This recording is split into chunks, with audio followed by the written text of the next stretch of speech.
This is Blaze Ridden, and you're listening to Pro Lacrosse Talk. On Schreiber. Sidearm whip, scores! Now in front, Fidel scores! Ball Rabel, splits two and scores! Kylie O'Miller showing off those shifty skills and finishes that shot behind Liz Hogan. Kelly, not shy, bounces one home! What a start! Welcome to the Pro Lacrosse Talk podcast. I'm Hutton, he's Adam. Together we have all the latest news from all your favorite professional lacrosse leagues. We're happy to have you for another episode of Pro Lacrosse Talk. As usual, I'm Hutton, and I'm joined by my co-host Adam. Adam, how are you today? I'm great, man. Ready to talk some lacrosse. We have a lot going on, especially from last week, being at a few games, and then whether it's the leagues that are in season right now or the leagues that aren't in season, there's a lot going on. Yeah, no, definitely a busy show today. You know, we have the PLL playoff format they just released we're going to talk about, the NLL protected players list, and then over the weekend we obviously watched the PLL and the WPLL play in Baltimore, so we have some post-game interviews for you guys today as well. So yeah, busy show, but it should be a good one, and hopefully you guys enjoy it. So let's get started with our fast break like we always do. In the MLL, the Blaze defeated the Rattlers 13-11. The Blaze are now 2-1. The Rattlers fall to 0-3, still looking for their first win. The Cannons rolled past the Lizards 18-11. The Cannons are now 3-0, and the Lizards are still looking for their first win as well at 0-4. In the PLL, the Redwoods defeated the Chrome 13-11. The Chrome are also winless, while the Redwoods get to 2-2 off a big day from Jules Henningsberg. We're going to talk about him later in the show. The Atlas fell to the Whipsnakes 15-10, or you could say Hopkins fell to Maryland as they were billing it. Really close game. The score kind of got away from the Atlas at the end, but we'll definitely touch on that as well. A historic day for the PLL in terms of fan attendance at Homewood in Baltimore. And our final PLL game, the Chaos hung on to defeat the Archers 14-13. They got off to a big lead. The Archers fought back, but unfortunately it was too little too late, and that was one of the games we were at, so we'll definitely touch on that later today as well. And then the WPLL, for the two games we were at in Baltimore, the Brave got their first win against the winless Fire 13-9, and the Fight defeated the Command 16-9 to remain undefeated. So that's your fast break. Now we have a new segment called the Quick Stick, and these are some quick hits that we want to talk about from around the leagues. And our first one will be the NLL is partnering with U.S. Lacrosse and now requiring teams to take cultural awareness courses, which I think is an awesome idea. It's coming off the heels of a season where we had the Wings announcer, who was later fired, trying to get the fans to chant "Snip the Ponytail" when Lyle Thompson and the Swarm came to town. So, that's obviously unacceptable. The Wings handled it in the proper way, but I definitely think cultural awareness training is something that is important for the leagues to push on these teams. It's unfortunate that it's still an issue in today's sports culture, but especially with regards to the game of lacrosse, which has such historic and deep Native American roots, that it's important that we really recognize and embrace different cultures within the sport of lacrosse. Lacrosse is for everyone, and we want to definitely promote that within all aspects of the game. So I think that's a big one. The MLL announced fan voting for the All-Star game. They're going to have more information, they said, coming out in the next couple of days. This is the first time that fans will be able to vote on the All-Star game since 2012, so the first time in 7 years. And then in the PLL, we had a few trades and transactions occur. On Wednesday, we had the Chrome traded Brendan Fowler to the Archers for the Archers' fourth-round pick in the 2020 draft. Fowler hasn't played at all this year. He's dealing with some injuries. But it'll definitely add depth to the Archers. Stephen Kelly is doing all right, but he's ranked 5th right now in face-off percentage currently. And then you had the Chrome also acquired Joe Fletcher from the player pool, which amazes me that the former Loyola defenseman wasn't on any of these rosters beforehand. He's a world champion, 4-time All-Pro, and 3-time All-American at Loyola, so definitely will add some needed presence on the defense for the Chrome. And then the Archers traded midfielder Joe McCallan to the Whipsnakes in exchange for a 4th-round pick in the 2020 draft.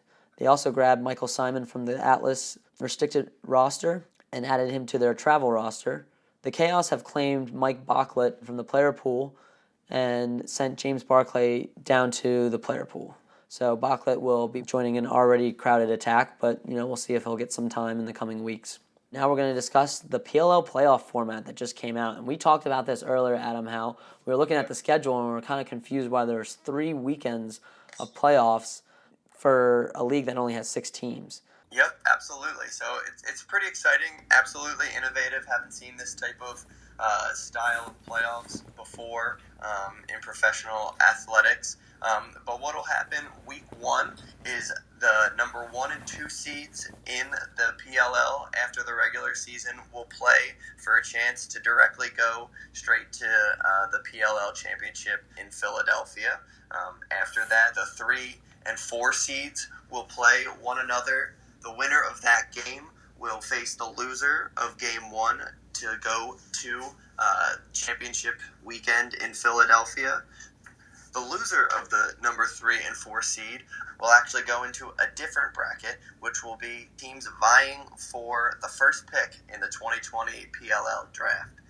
So the only seeds not officially in the playoffs are the number 5 and 6 seed, but they will still be playing during playoff weekend as they will face off to have the opportunity to win that first pick. So the winner of the number 5 and 6 seed will advance to the championship of the first pick tournament, and then the loser of game 2 and game 3 will face off for their opportunity to get the first pick in the 2020 draft. So it's pretty unique. We haven't seen something like this in the past. It's super interesting as well that the number 3 and 4 seed are actually kind of in 2 brackets at once, depending on how that number 2 game goes for those seeds. So number 1 and 2 in the playoffs, no matter what, for that championship weekend. 5 and 6 out. Those 3 and 4 will kind of waver depending on how that first weekend in Columbus goes. Yeah, no, and if you guys are listening to us and you're feeling like you're reading, a large math equation on the chalkboard, it's a lot simpler than it actually sounds. They pretty much did this so that way the top 2 seeds from the regular season get a chance at the championship, even if one of them loses. And it's a very interesting format, and I actually really like it because it really rewards the winner of the regular season, and it's almost like a double elimination in some way, whereas if you end up winning that first game as the 1 or 2 seed, you still only have one chance, to win the championship, but you're automatically in. It's like you get a bye the next round. Yeah, it's a very interesting concept, but I love it because it does 3 things. It prevents teams from tanking, it rewards regular season play, and, gives us more lacrosse to watch, where it's not like these 5 and 6 seeds are just done at the regular season. They're still playing, and I really think it's going to, provide a lot more competitive games. Not that the games haven't been competitive enough, but, now you're watching the most evenly matched teams play each other because the 1 and 2 are playing, the 3 and 4 are playing, and the 5 and 6 are playing in the first round. So I love it. It's definitely a little to wrap your head around. We're working on what ifs right now. We don't actually have the teams. But there's a very good breakdown online that someone released that kind of explains it, using actual teams if they were seeded today. I'd really be interested to see if other sports, adopt this. You're not going to see the major sports really change their playoff format this drastically, but it is an interesting idea, and it really does address, the issue of teams tanking at the end of the year, and maybe you'll see more games played for draft picks. It might be a little bit harder to do with the players' associations, wanting to avoid injuries. But definitely an interesting, innovative idea by the PLL. They've shown that they're going to push the envelope with really anything. They're going to question the status quo, and I think this is another innovation that will hopefully pay off for them. Yeah, and it's super interesting because it's been talked about in the NBA, load management, all of those types of things. Players just aren't considering in most leagues the regular season that big a deal anymore, and it's super interesting as well to think about founder Paul Rabel's really strong connection with Damaris Smith, who's the head of the NFLPA, NFL Players Association. He was actually there on Saturday night. So Paul Rabel, Mike Rabel, and the crew have had lots of talks with other players' associations and what, to see what their players are looking for. And since this is a league for the players by the players, they clearly got their fellow teammates' input as well. So it'll be super interesting to see if this is a petri dish for other leagues to kind of follow after. No, absolutely. So we're going to take a quick break. You'll hear a word from our sponsor, and then we'll go into the post-game sound that we received from the Chaos Archers game in Baltimore.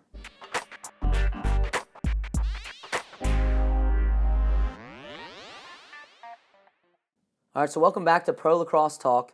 We are now about to dive into the Chaos Archers game. We were in Baltimore for this game. Great game. It looked like the Chaos were going to run away with this one early, but the Archers clawed their way back, particularly in the fourth quarter, and made it a game even until the last seconds. The Archers had the ball with around 17 seconds left. They couldn't get anything done, and the Chaos held on to get their third straight victory, and they're looking like the hot team. We were able to speak to Blaze Reardon after the game, who had a phenomenal game in goal, recording 76.9% save percentage in the first half and finishing the day with 21 saves. So let's hear what he had to say about the win for the Chaos this weekend. All right, Blaze, how do you guys think you guys did today on defense, and how are you going to keep rolling?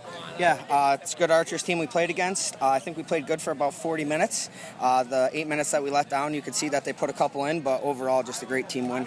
And how was this atmosphere this weekend, being in Baltimore, which is a traditional lacrosse hotbed? How was the atmosphere? It was great. The fans showed out last night. Was incredible, and without them, the game's not nearly as fun. So I appreciate all the fans that came out and all the supporters that tune in online. So you just heard Blaze talking about the Chaos' win on Sunday. We also got to speak with Will Manny, who was on the losing end, and he kind of talked about what the Archers did well and what they could have really improved upon in their failed comeback this Sunday. So, Will, you had a comeback right at the end. You kind of put your guys within one. Unfortunately, comeback fell short. What do you guys think you can improve on from this loss and take into next week? Putting in a full 48 minutes. I think the first half was one of the worst halves we've ever played, and in the second half, we just needed to play good lacrosse, okay lacrosse. We played bad lacrosse in the first half, and you could see what happens when we do. And we just played it with a little more energy in the second half. But you can't play that flat for 24 minutes in this league. You could see what happens with that deficit at halftime. But the fight in this team was great. Guys were fired up in the locker room at halftime, but you have to put a better full game together in order for that to happen. And that's what hopefully we learn from this, and we could be more consistent next Friday night. So Will obviously disappointed in the Archers' performance. Like he said, they got to put 4 quarters together as opposed to one half. They really looked sloppy in that first half, Adam. I mean, we were both there and saw it. They were just not connecting on passes, a lot of turnovers. It just really didn't look like they were in sync. And it kind of took a little bit of a while to get going. I mean, they were down 10-4 at half, and it could have easily been 10-2 if it wasn't for a failed clear attempt that led to a quick restart and Will Manny getting a empty net 2-point goal. So it really was a tale of two halves for the Archers, whereas the Chaos on the other end really put together a complete game. Didn't score any goals in the fourth, but overall, phenomenal day by the Chaos and something we've really come to see from them all year. So tell me a little bit about what you saw from the Chaos and the Archers game. Sure, yeah, no. I thought this was a pretty intriguing matchup right off the bat, just from the style of play that both teams had put on the field through those first few weeks. The Chaos, they're fitting to their name. They're pretty chaotic. They're fast, running gun offense, on defense as well. Blaze Reardon is making outlet passes left and right after saves, after all 21 of his saves this past weekend. And they're just a fun team to watch. On the other side, the Archers, super fun team to watch, but they're very methodical when it comes to their offensive sets. Once they got their stick work together in the second half, they got those, first half jitters out of the way. Those passes were much more crisp in the second half, and that's when you saw the Chaos lead dwindle a little bit. And I don't know about if you felt this way, but it was just, I didn't think they were losing the lead. I felt like the Chaos were playing really well still, but here and there, those shots were going in for the Archers, and before I really noticed, they were right back in the thick of things going into the fourth quarter. So it was interesting to see, just from a viewer standpoint, that it didn't feel like they were losing the lead. I thought they were playing really well still, but at the last minute, the Archers almost made a complete comeback to tie it, but it just didn't work out. So great game. It'll be interesting to see kind of where the Archers go from here. After 2 straight wins, now 2 straight losses, it'll be interesting to see what they do going forward. And I think the Archers really did a good job of controlling those possessions in the fourth quarter. That obviously led to their 4-goal run, which made it a game down 14-9 going into the fourth, and then putting up 4 goals and blanking the Chaos in the fourth quarter. It was a tremendous, comeback effort at the end, showed the heart that the Archers have, but, unfortunately, too little too late. I thought it was funny that you mentioned the chaos as being this chaotic offense, because I agree, they can score in transition, they can score on 6-on-6, but from the 3 wins we've seen from them, it's almost like they're checking boxes each week, because you get Blaze Reardon having a minimum of 15 saves. He had 21 in this one. You have Connor Fields or Miles Thompson having a hat trick in a game, and then you have a long stick midi ripping 2-pointers, and Jared Newman has first 4 points of the season come from 2 shots and 2 2-point goals. So they can score all over the place, but it's funny that we keep seeing the same story for them each week, I feel like. And I really think they're the best team in the league right now. I know I was really, singing the Archers' praises a while ago. I think they still need to figure some things out at the face-off X. A little bit more consistency from Kelly. But the chaos, they're dominant on defense. They convert in transition. They play fast. They have a solid goaltender. Their attack meshes well. You had Connor Fields with a first half hat trick and an assist on the day. Again, Miles Thompson, 4 points off of a goal and 3 assists, and a beautiful behind the back goal. He should just trademark behind the back goals at this point, because he has one, I feel like, every game. And Josh Byrne, he had a solid game too with 2 goals and 1 assist. They're just consistent. Which is funny from a team called the Chaos. They've been consistent week to week, and I really think Coach Towers has got these guys playing their best level of lacrosse right now. Let's see if they can hold on to it for the rest of the season. I'm excited to see what they do. No, absolutely. So we're kind of going in reverse order here, but we're going to hit our mailbag question, which was from T-Berry11. He said, just wanted to get your thoughts on the Premier Lacrosse's promo of the PLL Atlas and the PLL Whipsnakes this weekend, and how they're basically just promoting it as Hopkins versus Maryland. I loved it. I thought it was great because you really are, there's a lot of PLL fans. There's not a lot of fans of specific teams just yet. I think people are just starting to get into what teams they like, 4 weeks into the season. But to build this as Hopkins, Maryland is, 1, a great way to get the Baltimore crowd out.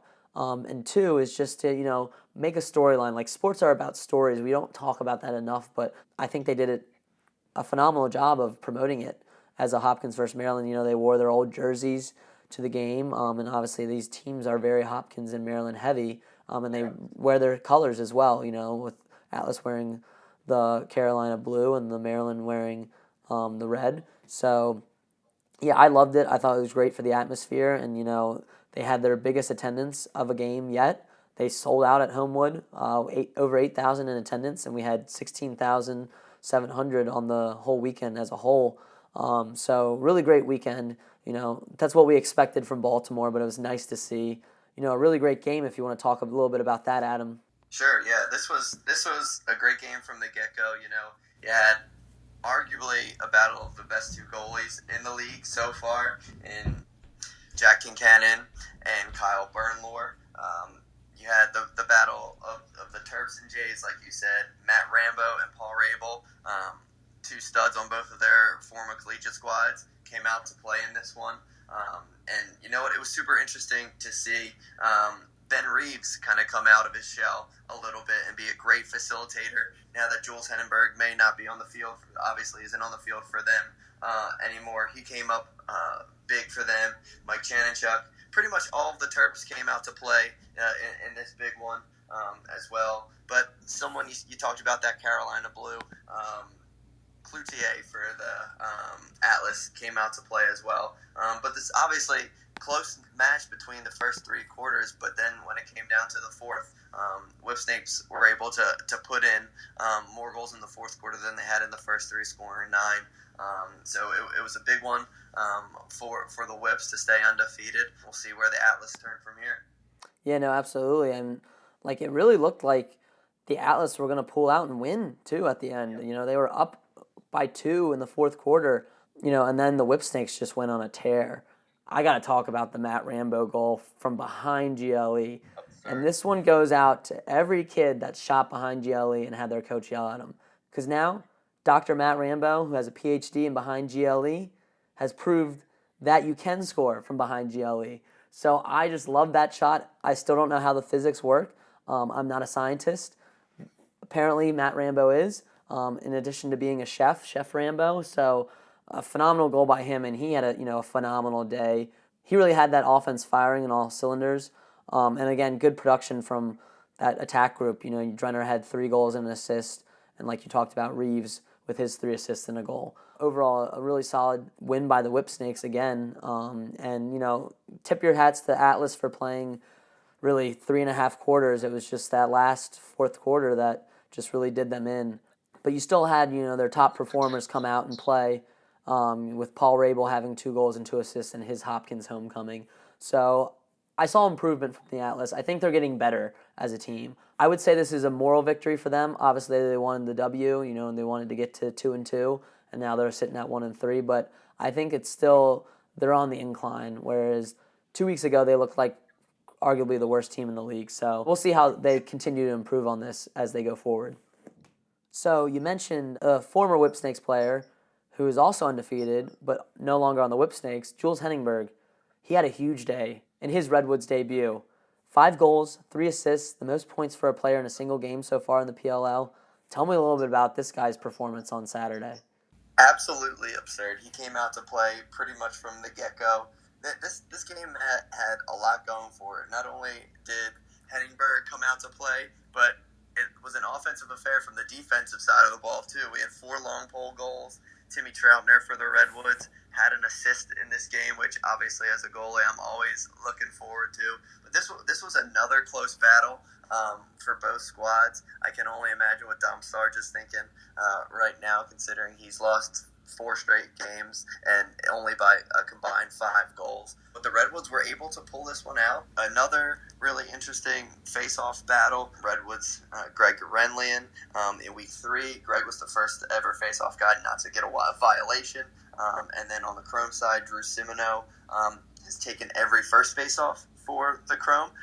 But the Milkman, Farrell, has been kind of going back and forth with him from the face-off X. So they each took 13, and both were 6 of 13. So we'll see what happens. I'm surprised the Archers were the first to make a move. I'm curious to hear your thoughts on, from a face-off person's perspective. I'm on the defensive side of the ball, but I can only imagine that you can't really get into a rhythm when you're going every other face-off or not getting that many touches in a row.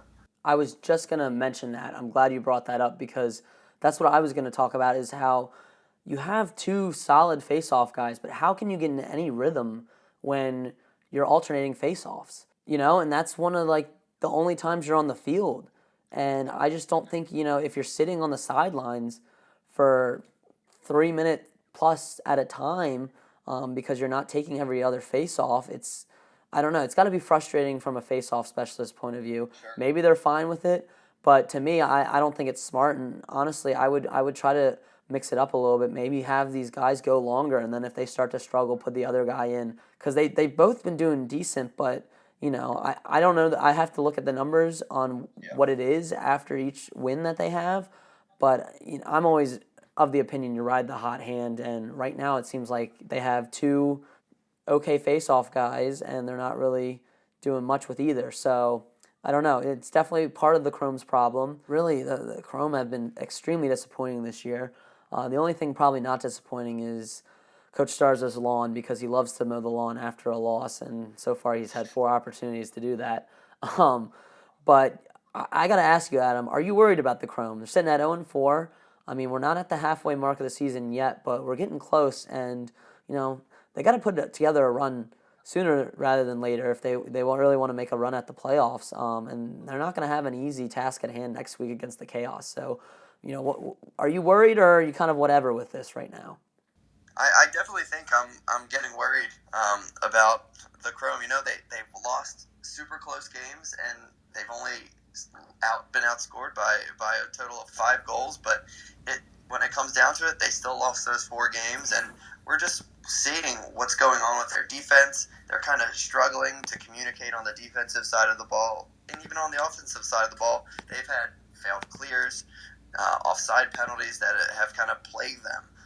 So we talked about the facilitation and kind of back and forth from the face-off X. Same kind of goes for the offense. I think Jordan Wolf, he gets his points here and there, but he doesn't seem to be as dominant as he was in the MLL, and I think that's because he's not really the facilitator anymore on the offense. That's more been his former Duke teammate Justin Gutterton, who's kind of had the ball in his hands a lot more, and rightfully so. Justin's having a fantastic start to the season, but they're still working through those growing pains of being a new team and not playing that long together.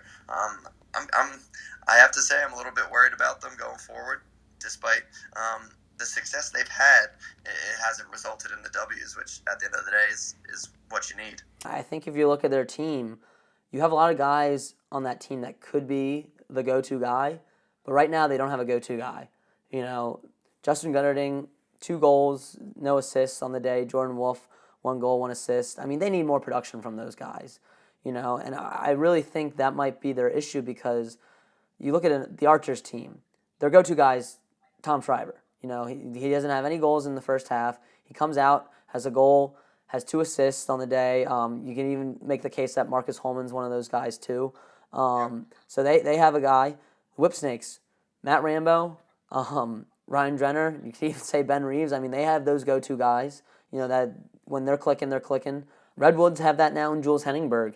And, you know, I think Kavanaugh could be that for them as well, but I think he's been a little up and down this season, and now that they got Henningberg, I think he's going to be that X factor for them. So if you look at all the top teams, they have a go-to guy. With the Chaos, it's Connor Fields. I'd even make the case for Reardon because, you know, you have to have good goalie play. And when you look at the 2 bottom teams in the Chrome and the Atlas, they don't really have that guy. And you can make a case that Paul Rabel is that guy for the Atlas, but he hasn't been playing it, you know, recently. He's done well in the last 2 games, but it's not, you know, it's not Paul Rabel standards that we've been accustomed to seeing. So I think it, you know, I don't want to diminish the importance of having a solid team play, but you need that one guy to step up in the moments, and that's why they're losing these close games, is they're not having anybody step up when they need to, and they're getting sloppy, and they're having turnovers at the crucial points in the game, and that's not how you win games. So. Yeah, and I mean, even from the goalie side of things, John Galloway helped win a world championship for the U.S., but he was at 50% save average. And obviously, these are the best players in the world. It's going to be a little bit lower, but that's not going to cut it. And he's even said that in post-game interviews. So we'll see what happens. I think going off of that is a good way to segue into our MLL discussion because we have Rattlers at 0-3 and the Lizards at 0-4. Again, disappointing loss for the Lizards. We'll start off with them. I mean, they're 0-4 now, and it's not even like it was a close one against the Cannons. You know, they kept up with them throughout the game, but the Cannons just were running it down their throats essentially on transition. The defense just looked asleep all day, and I think they really have some weak points at midfield for the Lizards. They're not initiating any goals from the midfield really. Rob Pennell's doing as much as he can, but you know, he can only do so much. You got to have other guys around Rob Pennell. He makes other guys better, but when you don't have those guys, you know, you're going to end up 0-4. And I just don't think him and Dylan Malloy are doing really well individually, but I don't think they're really making each other better too much either. You know, it's a lot of good individual performances, but like we said, those don't win games. It's kind of like the flip side of the coin, whereas we're talking about how the Chrome kind of need one guy to step up. The Lizards only really have 2 guys that are performing at a high level right now, and I think that's why they're sitting at 0-4. Yeah, and you know, this was an interesting one as well. We're talking about new teams when it comes to the PLL. MLL teams were kind of plagued by player movement to the PLL. Boston Cannons, I believe, actually have lost the least amount of players when it comes to the MLL. They have the most unified group from previous years, and that's what you see based off the results. I think Mark Cockerton obviously had a huge game as usual. Just a really strong performance by a lot of players, whether it's Mark Cockerton, Zed Williams, just the bunch of the players on the Cannons did a great job. this week, obviously on the offensive side of the ball. And when it comes to the next game we'll chat about after this, the Rattlers, they lost the most players to move into the PLL. So you're kind of seeing the results of that movement a little bit more now than you would have thought earlier on in the season. Yeah, no, I think that you hit the nail on the head with that. Like you said, the Rattlers are pretty much a whole new team, and they got a lot of young guys, they got a lot of young talent, but it's they've been struggling to get over that hump. But you can't discount their effort against the Blaze. They only lost 13-11, and the Blaze are an interesting team because they have a lot of talent. You got Stats, you got Shane Jackson. You had Brian Cole from the midfield, had a big game. He had a nice backhand goal from pretty far out. But they're letting these teams kind of hang around. They're one of those teams that I look at, the Blaze, and they kind of play down to their team's level. So, I still think they're in the top 3 right now. I'd probably put them, Cannons, and Bayhawks in the top 3. Yeah. Outlaws are sitting there too. But they got to really figure out how to extend these leads. Maybe that's winning more possessions at the face-off. Alex Woodall didn't have a great game. Yeah, so we'll see. But I think, the Rattlers lost to the better team. And the problem with me is the Lizards should be better than they are. And maybe we just overestimated how good they would be after losing a lot of guys to the PLL. So we'll see. But if I had to say who I'd be most worried about, I'd say the Lizards just because of the expectations, at the start of the season. And they have 4 losses where the Rattlers have 3. So it'll be interesting to see those teams play each other this weekend. So somebody's coming home with a W. All right, so now we'll segue into our WPLL games that we were both present for in Baltimore. Some really great games. The scores didn't really do them justice because they ended up being a lot closer than the scores led on to believe. Phenomenal games, a lot of highlight-worthy plays. You had Kylie Ohlmiller making it at number 8 on SportsCenter's top 10 because of her behind-the-back goal. So really great effort from her. She had 5 goals, 2 assists on the day. Katrina Dowd also had a solid day with 3 assists and 2 goals. Taylor Cummings had 5 goals. And then you had Sam Apuzzo with 2 goals. So they're getting production from all over the field for the fight. So let's dive into that game first, Adam. What did you see from that game? Sure, Meg Taylor, the most recent Tuarton winner, first goalie to ever win, played really well in her debut for the fight, made 10 saves on 15 shots in 3 quarters of play. You talked about Taylor Cummings a little bit. She was all over the place. Whether it was on the defensive side, having 3 cost turnovers, killed it at the draw control as she usually does as well. They have the most firepower of any team in the league, I think, the fight do. You talked about Kylie Ohlmiller, and then they have a bunch of people we're not even referencing that have been playing so well. So the score was only 7 different from the Command, but they pretty much had it in the bag pretty early on. It was 4-4 at one point, but they ended up scoring 8 of the next 9 goals to make it 12-5, and from there it was kind of a done deal. For the Command, Kira Sweeney had 3 and Kenzie Kent put 2 in, but it was pretty much all fight all day other than halftime when the Command got their rings for being the champions of last season. Mm-hmm. Yeah, but I got to give the Command credit. They battled back. They came out stronger in the second quarter, and even did pretty well in the third quarter as well, but it just was, it was like they were playing catch-up all day to the fight, and the fight just showed no sign of slowing down. So, yeah, I definitely think the fight, the only undefeated team left, are the team to beat right now. They have the most firepower, as you said. But the Command, even though they're sitting at 1-2, I don't think we can sleep on them just yet. I think they still have a solid team. Obviously, Kenzie Kent out of Boston College had a pretty good day, and Kira Sweeney with 3 goals as well. But they're going to need them to really step up and really take over games like Ohlmiller and Cummings have for the fight. So we'll see where the Command go. So let's go into then the first game of the day. I know we're going backwards kind of here, but the Fire versus the Brave. Both teams looking for their first win. What did you see out of that game, Adam? Yeah, the Brave jumped out to an early lead. At one point it was 7-2. Dempsey Arsenault Dana Doby, Brooke Griffin out of Maryland. Early on from the Fire side of things, Hannah Nilsson, the two-time Tewaaraton winner out of Northwestern, had 3 and 3 on the day, so she was pretty determined to keep the Fire in. Taylor Van Thost had 2 goals out of Loyola. That was an interesting storyline that wasn't really talked about. Taylor actually was kind of going against her former assistant coach and Dana Doby on the day, so that was a pretty cool one. So at one point it was 8-7, and the Fire were able to come back.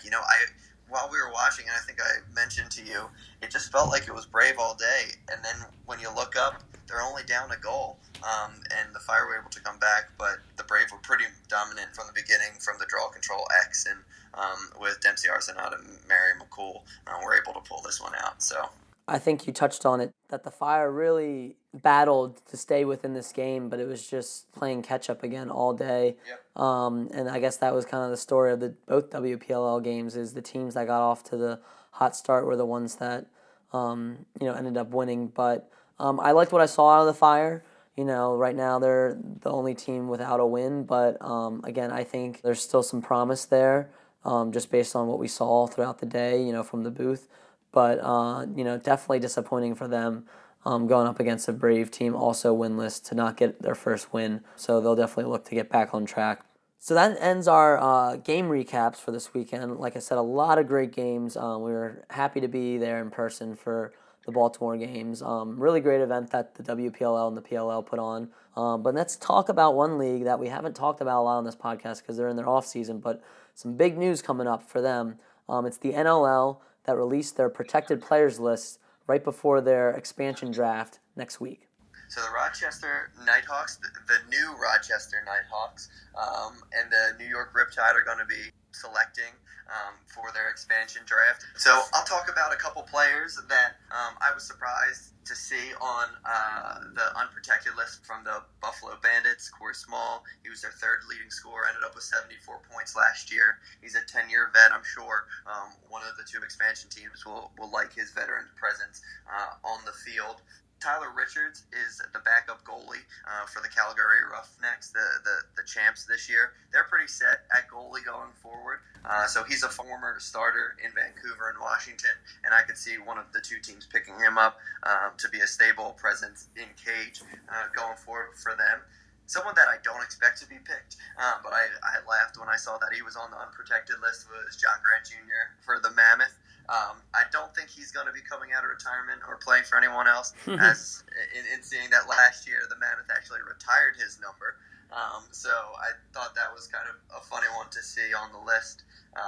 There's a lot of players that I do expect to be taken in this one, though. From Halifax, a.k.a. The artist formerly known as the Nighthawks, Chris Bushi, had 36 points on the year this year, 56 ground balls for the former Nighthawks. Brandon Robinson on their team as well. He had a strong first season for them. So those 2 names are younger guys that I could see being taken.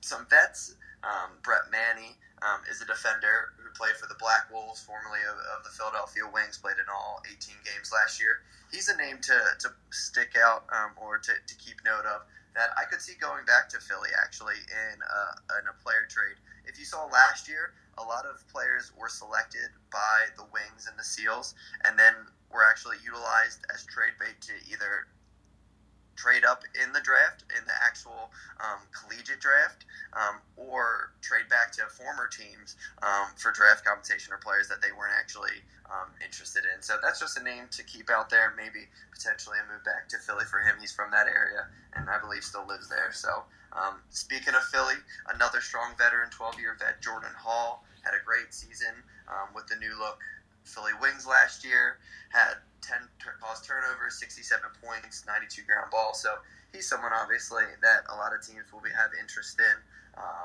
From Saskatchewan, Jeff Shatler was their 3rd leading scorer and had 86 ground balls for them. There's a bunch of guys that I can see definitely getting selected from those rosters. And it was just funny.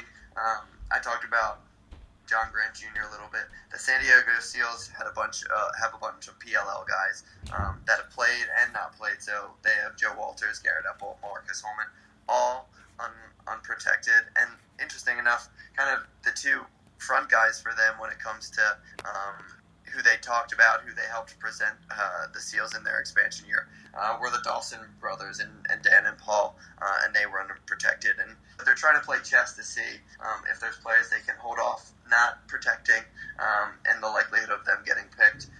PLL's Paul Rabel is actually on the unprotected list for the Toronto Rock. He hasn't played for a while. He had a cup of coffee with the Stealth and Wings back in the day, but I don't foresee him getting back into the box game. But there's a lot of really strong players that were unprotected, so we'll see what happens going forward. But there's obviously some strong talent out there to be had. Yeah, definitely. And I think it just speaks to the tremendous effort that the NLL has done having these two expansion teams. You know, they had 11 teams last year. Now they're adding 2 more to bring the total to 13 teams. So definitely a healthy league, and that's definitely healthy for the sport of lacrosse to have so many teams present throughout both Canada and the U.S. right now. It'll be interesting to see what the rationale for each team is taking different players. You know, there's a couple guys like Ian Lord, who's a solid defender for the Colorado Mammoth last year, but he played 7 seasons in Rochester, and I'm curious if Rochester, there's a bunch of players that have previously played for the older Rochester team. I'm curious. I know there was some flack and backlash when the team was moving. I'm curious if the new leaders in charge will utilize some of that nostalgia of Rochester teams past to bring them back. Yeah, no, that's definitely a interesting thing because they did unveil a new logo that wasn't too drastic of a change, but the new color scheme going with the army green and silver is definitely a change from the teal and black and purple that the Rochester Nighthawks of old wore. So definitely interesting to see what they do there, and then what the New York Riptide do as well, playing at the Nassau Coliseum. Yep. So definitely a lot to watch. We'll definitely have coverage of that on July 9th when they have the expansion draft. So feel free to tune into our social media channels and our website for all the coverage on that. So this brings us to our game picks of the week, where we pick the games and who we think is going to win in the coming weekend of lacrosse. Adam is sitting at 3-4, whereas I am sitting at 5-2. So Adam's got a little bit of ground to make up this week. But I'll start with you, Adam. We have a game on Thursday night between the Rattlers and the Outlaws. Who are you picking in that game? I think this one's a pretty easy one, but just how I'm talking and how my last week went, maybe not so much. But I'm taking Denver in this one. Rattlers are still trying to figure things out, and Outlaws have looked good, so I'm going to take the Outlaws. I'm going to take the Outlaws as well. They're at home. They've had a lot of rest. I think the Rattlers are still trying to figure out, what their identity is as a whole. So I'm going to go Outlaws in this game as well.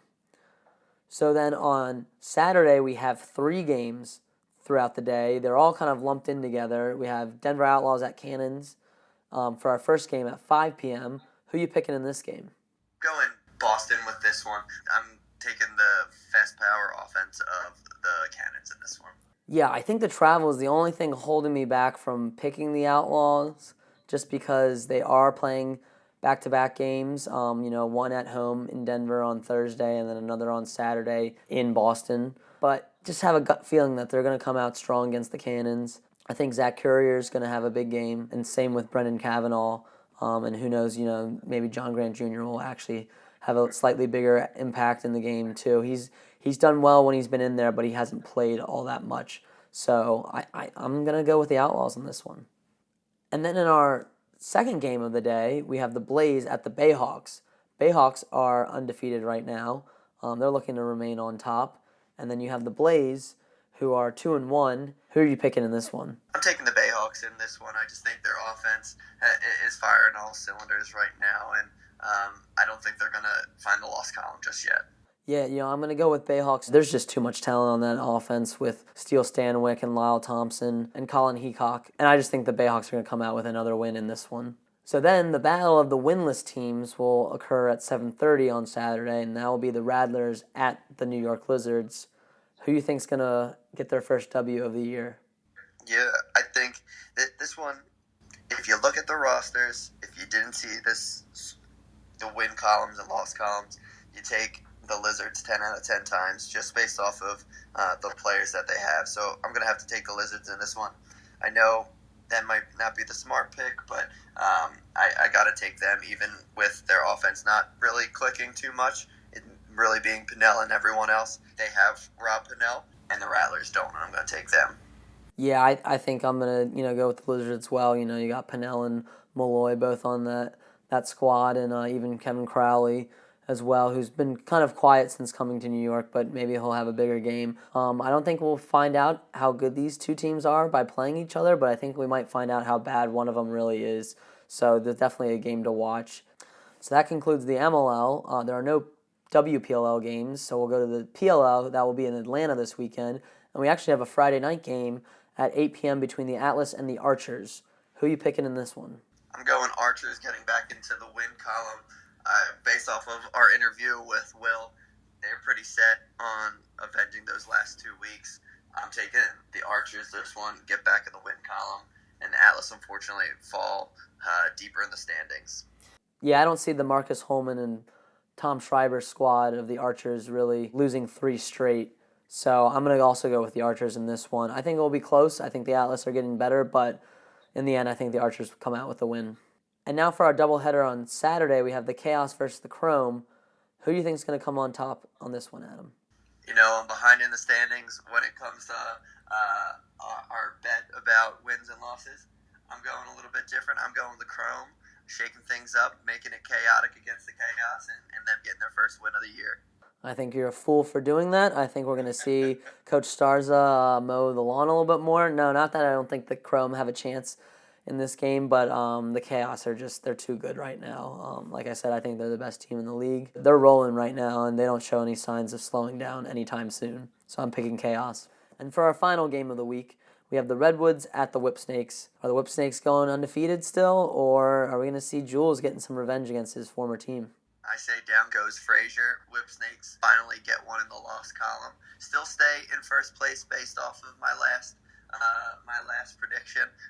But I think the Redwoods, coming off a really strong week this week, move up into second place in the standings and get the first victory against the Whipsnakes.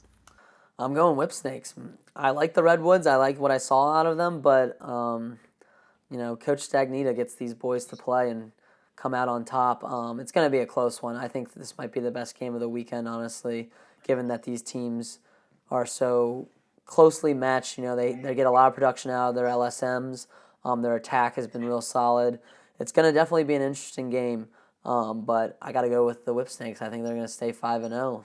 So that essentially concludes our podcast. We do want to tease a few things that are coming on the podcast next week, as well as on the website. We have a big interview on Tuesday. Do you want to tell them who it is, Adam?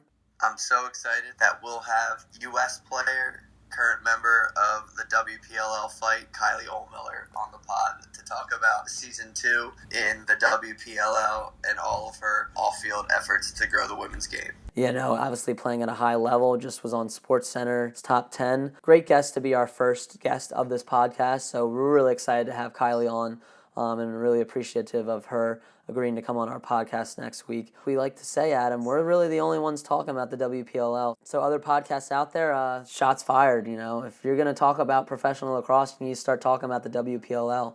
And we're going to continue talking about the women's game because it is an exciting brand of lacrosse, and we're really excited where the league is going. So we're excited to have Kylie on next week. And we also have a few other things on our website. We're going to have a 5 and 5 is a new segment where we ask 5 questions that are lacrosse related and 5 that are just life related of our professional lacrosse players. Our first guest on that is going to be Ben Randall. This is going to be just an article only, but we're excited to have Ben, answer some of our questions about his lacrosse career as well as, what he's doing outside of the game of lacrosse as well. So New York Lizards defenseman Ben Randall will be our first piece on the 5 and 5. And we also want to remind you guys to send us questions. We had our first question mark this episode. We thought it went really well. We love hearing your feedback. Just let us know. Feel free to review us. We are now on iTunes, so subscribe. Listen to us every week. Tell us what we can improve on. We're pretty humble individuals here. We're willing to take feedback and improve. I know Adam and I in our lacrosse careers always were working hard on what we can improve in our game, so we're taking the same approach to this podcast. Let us know what we can improve on. We're not insulted by anything you have to say. So we're going to take it in strides and really make this the best podcast out there. So just to end, we're going to go into overtime. Adam, what are you looking forward to most this weekend? I'm most looking forward to, I think, what the turnout's going to be in Atlanta for the PLL. It's been talked about for a long time that they're a hotbed for lacrosse, and they have an MLL team already there in the Blaze, and I'm curious to see if there's going to be some rollover of MLL fans going out to these games and vice versa. So I'm super excited to see what Georgia State has to offer from facilities purposes and to see what the turnout's like in Atlanta. Yeah, no, I think Atlanta's going to have a good turnout. I mean, I lived down there for 4 months in 2017, and the lacrosse is very big in that community. And we have one of our social media contributors, Matthew Curtis, who's going to be at the game that weekend, sharing some videos for our social channels. So definitely keep an eye out on that. I think it's going to be a great weekend for Atlanta lacrosse. But the thing I'm most excited has got to be Jules Henningberg going up against his former team in the Whipsnakes. Yep. So right now there's only 2 different groups that are undefeated. You got the Whipsnakes and Jules Henningberg. And one of these is not going to be undefeated after this weekend. So I think the Whipsnakes are going to go 5-0. You think Jules is going to go 5-0. So we'll find out on Saturday. It'll be a great game. And a lot of just fun lacrosse games to watch this weekend, as it has been all summer. So that wraps up episode 4 of Pro Lacrosse Talk. Thank you guys for listening, and we hope you enjoy this upcoming weekend of Pro Lacrosse.